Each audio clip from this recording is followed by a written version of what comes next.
Perkenalkan, kami dari kelompok 7 akan menjelaskan tentang sistem endokrin. Sebelumnya, perkenalkan saya Grace Angelika Septiana dengan NIM 4623055. Perkenalkan, nama saya Lydia Ayuhenita dengan NIM 4623056. Perkenalkan, nama saya Daza Lozera dengan NIM 4623062.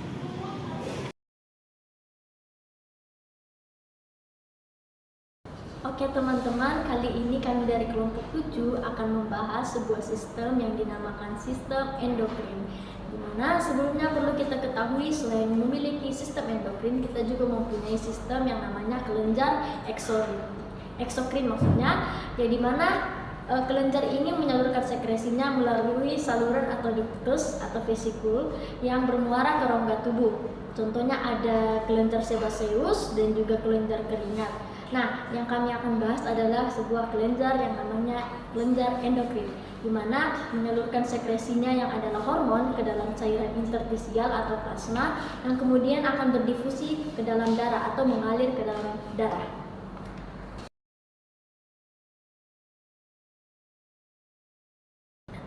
Oke teman-teman, yang pertama ada hipotalamus atau kelenjar hipotalamus, di mana kelenjar hipotalamus ini akan bekerja sama bersama dengan kelenjar hipofisis posterior dan juga hipofisis anterior untuk melepaskan hormon-hormon yang ada di hipofisis anterior. Kelenjar ini dijuluki sebagai master of gland karena bekerja untuk mensekresikan dan menghambat hormon-hormon yang ada pada hipofisis anterior atau pituitari anterior. Hormon ini disebut dengan hipofisiotropik, yaitu dimana adalah sebuah kelenjar yang mengontrol kelenjar lain. Adapun hormon-hormon yang dihasilkan oleh si hipotalamus ini yang itu adalah hormon releasing dan juga hormon inhibiting atau hormon yang menghambat. Nah, hormon yang merangsang atau releasing yang keluar dari hipotalamus kepada hipofisis anterior itu ada TRH atau thyroid releasing hormone yang akan merangsang pengeluaran TSH untuk kemudian disalurkan ke tiroid. Nah, adapun lagi ada CRH, GnRH, GHRH, dan prolaktin releasing hormone. Dan juga hormon penghambatnya itu ada GHIH atau growth hormone inhibiting hormone. Disebut juga somatostatin, di mana ini akan menghambat pelepasan hormon pertumbuhan yang sebelumnya ada GHRH. Nah, untuk penghambat dari prolaktin releasing hormone sendiri ada yang disebut dengan dopamin atau penyebutannya prolaktin inhibiting hormone, di mana hormon ini akan menghambat pengeluaran dari prolaktin itu sendiri. Untuk hormon yang disekresikan hipotalamus dari hipofisis posterior atau pituitari posterior sendiri itu ada dua. Yang pertama ada antidiuretik hormon atau ADH, disebut juga vasopressin, di mana hormon ini berfungsi untuk menurunkan volume urin melalui penyerapan air kembali di ginjal. Tepatnya ada di tubulus collectivus, di mana dan juga akan meningkatkan tekanan darah dengan cara vasokonstriksi atau penyempitan pembuluh darah. Nah, yang kedua ada oksitosin, di mana hormon ini bekerja pada kelenjar mamari atau kelenjar di payudara dan juga di uterus atau rahim yang akan menstimulasi kontraksi otot polos pada rahim wanita dan juga akan merangsang pengeluaran air susu atau ejeksi dari air susu. Hipotalamus itu terletak di inferior dari sulcus hipotalamus yang hitungnya di sini, kemudian serta dari superior dari kiasma optik yang ini. Jadi hipotalamus tuh yang ini.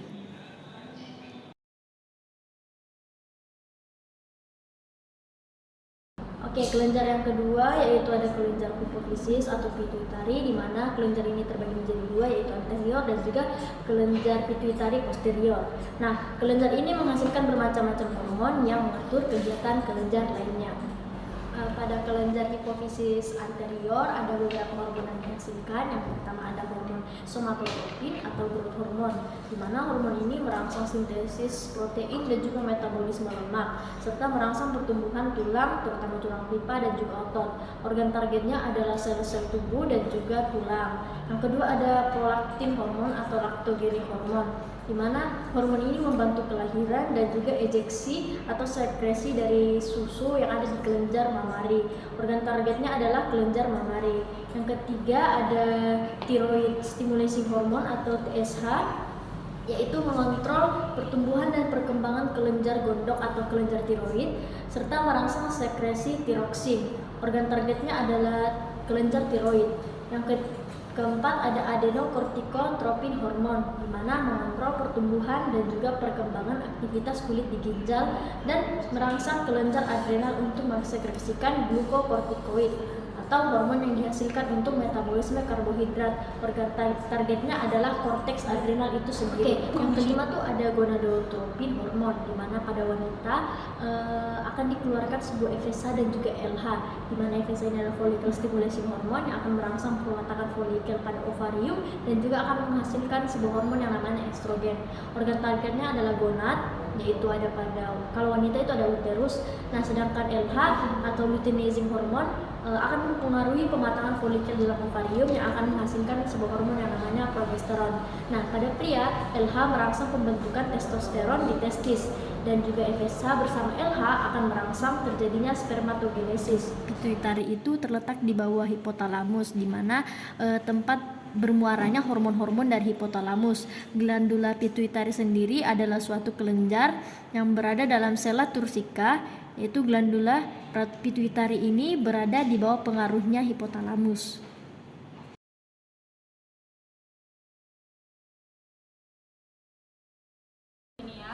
Kelenjar ini mengeluarkan melatonin yang membantu menyamakan irama sirkadian, mengatur tubuh dengan siklus terang dan gelap, maupun lingkungan yang mempengaruhi modulasi pola bangun tidur dan fungsi musiman. Organ targetnya adalah otak, hipofisis anterior, organ reproduksi, dan sistem imun. Kelenjar pineal dikenal sebagai epifis cerebri, adalah struktur terkecil yang berbentuk kerucut yang terletak di tengah otak. Kelenjar ini berada di antara dua belahan otak, dekat dengan talamus, dan berada di dalam alur yang dikenal sebagai alur parietal.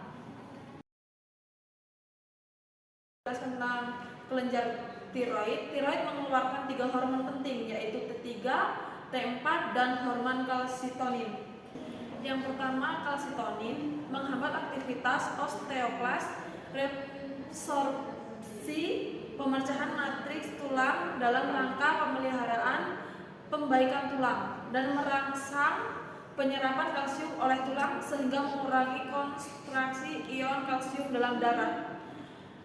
Dan yang kedua, T3 diproduksi lebih sedikit dari T4 dan berfungsi untuk meningkatkan laju metabolik, pengaruh terhadap detak jantung, pola nafas, siklus menstruasi, temperatur tubuh, tekanan darah, dan fungsi vital tubuh lainnya. Dan yang ketiga, T4. Sekitar 90% produk sekretorik yang dibebaskan dari kelenjar tiroid adalah dalam bentuk T4, tetapi T3 memiliki aktivitas biologik. Kelenjar tiroid berbentuk seperti kupu-kupu, berada di inferior laring. Terdiri dari lobus lateral kanan dan kiri. Terletak di kedua sisi trakea yang berhubungan oleh sebuah isthmus anterior ke trakea.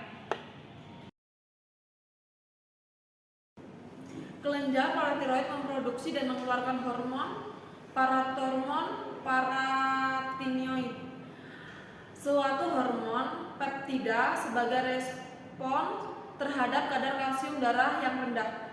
Sekresi PTH menyebabkan pelepaskan kalsium dari tulang dengan merangsang osteoklas. 3. Paratiroid ada di belakang tiroid. Kelenjar paratiroid adalah 2 pasang kelenjar kecil berbentuk oval yang terletak di sebelah 2 lobus kelenjar tiroid di leher yang terletak di belakang tiroid. 2 buah di bagian superior dan 2 buah di bagian inferior.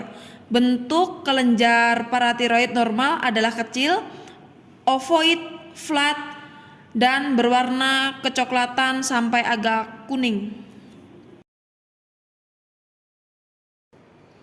Selanjutnya ada kelenjar timus yang menghasilkan hormon. Yang pertama ada timosi. Timosi merujuk pada kelompok protein yang mempromosikan diferensiasi sel T dan meningkatkan respon kekebalan tubuh. Yang kedua, timopoetin berperan dalam mematangkan dan diferensiasi sel T serta membantu memastikan bahwa sel T dapat mengenali dan berinteraksi dengan antigen. Yang ketiga, ada timulin. Timulin juga dikenal sebagai faktor timik, membantu dalam diferensiasi. Kelenjar timus ini dan ukurannya mematangkan akan sel T berubah serta seiring pertambahannya meningkatkan usia. aktivitas tubuh. Jaringan timus dapat dibedakan menjadi zona luar, korteks, dan zona dalam, medula. Kelenjar timus terletak di sepanjang rongga trakea, di rongga dada bagian atas. Timus membesar sewaktu pubertas dan mengecil setelah dewasa.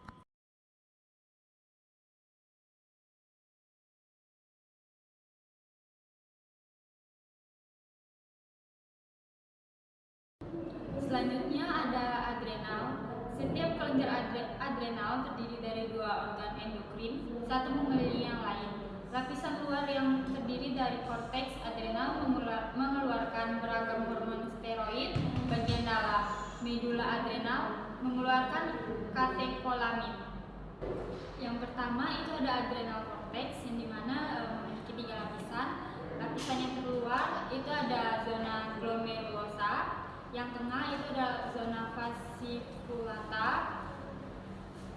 dan ada zona reticularis, itu ada lapisan yang paling dalam. Zona glomerulosa menghasilkan hormon mineral kortikoid, terutama aldosteron, yang mempengaruhi keseimbangan mineral, khususnya keseimbangan natrium dan kalium. Selanjutnya ada zona fasciculata, di mana menghasilkan glukokortikoid, terutama kortisol, berperan besar dalam metabolisme glukosa serta metabolisme protein dan lemak, dan dalam adaptasi terhadap stres juga memiliki efek antiinflamasi. Nah, yang terakhir ada zona reticularis, menghasilkan sedikit hormon seks yang dimana biasa disebut dengan androgen. Hormon seks adrenokorteks yang paling banyak dan paling secara fisiologis adalah androgen DA. Fungsinya adalah mengatur dorongan seks dan pertumbuhan rambut pubis dan aksila pada wanita. DA ini tidak memiliki efek yang nyata pada laki, yang terkalahkan efeknya oleh testosteron. Yang kedua ada adrenal medula. Bagian ini mengeluarkan hormon katekolamin. Dari seluruh katekolamin adrenal medula ada epinefrin atau adrenalin. Gabungan kedua hormon ini membuat tubuh secara bereaksi, khususnya dalam situasi berbahaya.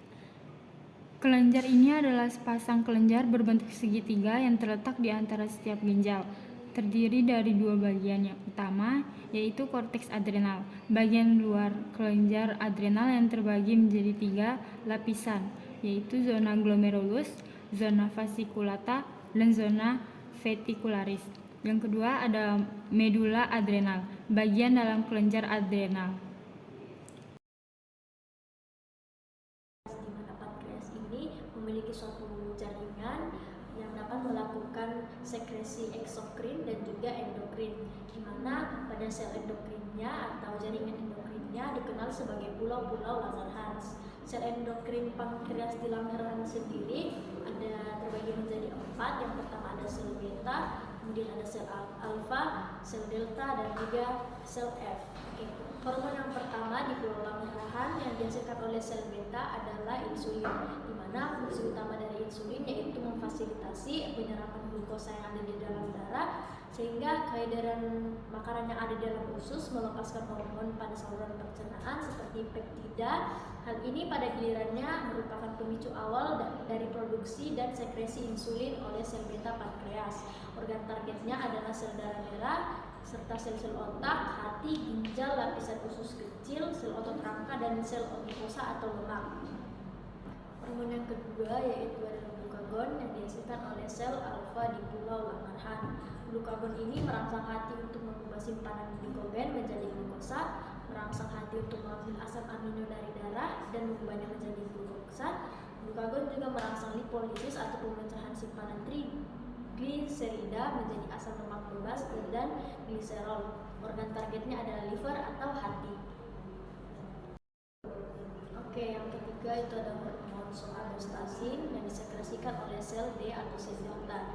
Nah, somatostatin dikeluarkan sebagai respon langsung terhadap peningkatan glukosa darah dan asam amino darah selama penyerapan makanan.